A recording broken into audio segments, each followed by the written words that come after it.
My mother, let's say I'm going to make an example. When let's say I'm in the house and my mother tells me, Sipiwe, clean the room. And I ask my mom, why? And she says, that's because your room is dirty. And I go over and clean my room. Did I obey my mother? I need answers. Did I obey my mother? My mother tells me, Sipiwe, go clean your room. And I said, why? And she says, well, it's dirty. And I go over immediately and clean my room. Am I obeying my mom? No. We've got yeses, we've got no's. Am I obeying my mother? No. Why are we saying no? Sorry? All right. You are obeying the command. I obeyed her command.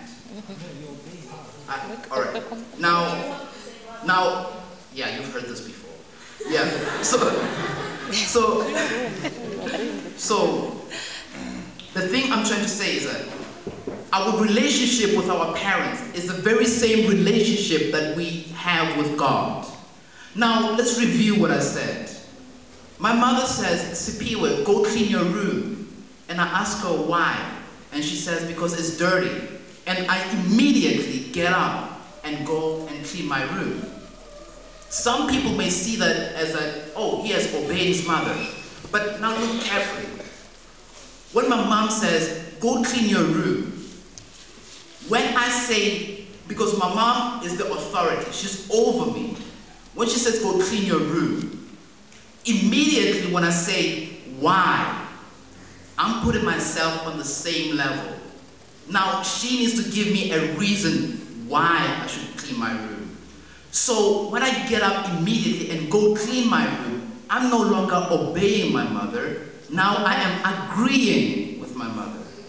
Are you with me, brothers and sisters? So immediately when I say why, I'm either placing myself on the same level as my mother, or I'm placing myself above my own mother.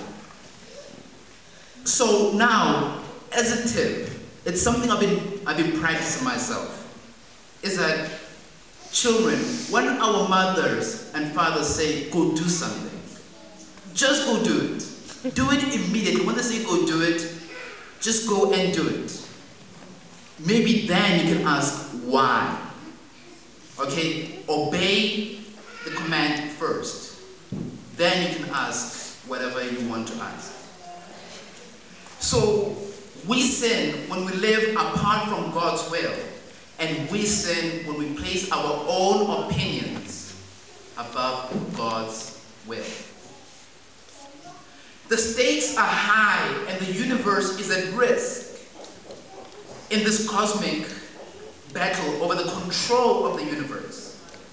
Now you may ask yourself, why did God create a being like Lucifer? Why did God create a being with the capacity to rebel? Why didn't God just program Lucifer so that he would never ever be able to rebel? Now, bear with me for a second. If you take away the power of choice, you take away the ability to love. Are you with me, brothers and sisters? Love can never be forced on somebody. It must be a choice. If you take away the ability to love, you take away the opportunity to be happy. Happiness is also based on a choice. God created angels as models of perfection.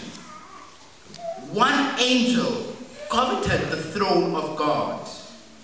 He chose to rebel against God. And the Bible describes the results of that rebellion. When we go to Revelation chapter 12, verse 7, that's Revelation chapter 12, verse 7.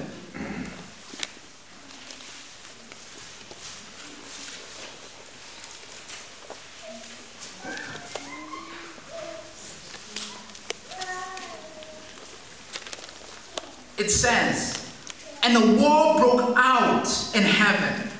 Michael and his angels fought against the dragon, and the dragon and his angels fought." There was a battle in heaven. Some of the angels sided with Lucifer. They too believed that God's laws were too restrictive.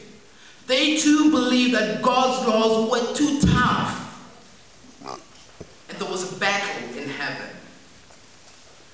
The Bible describes this conflict in Revelation chapter 12, verse 9.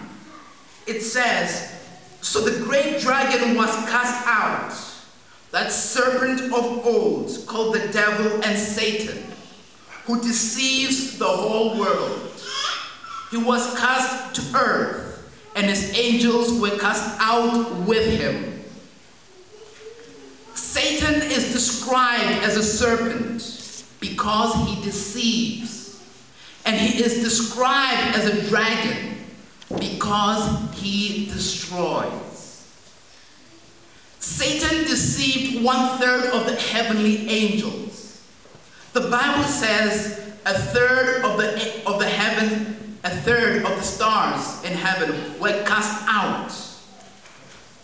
If 1/3 of the angels could not stand against Satan, what makes you think that you can stand alone against the devil?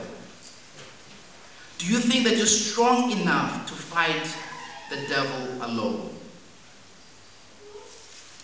In this conflict,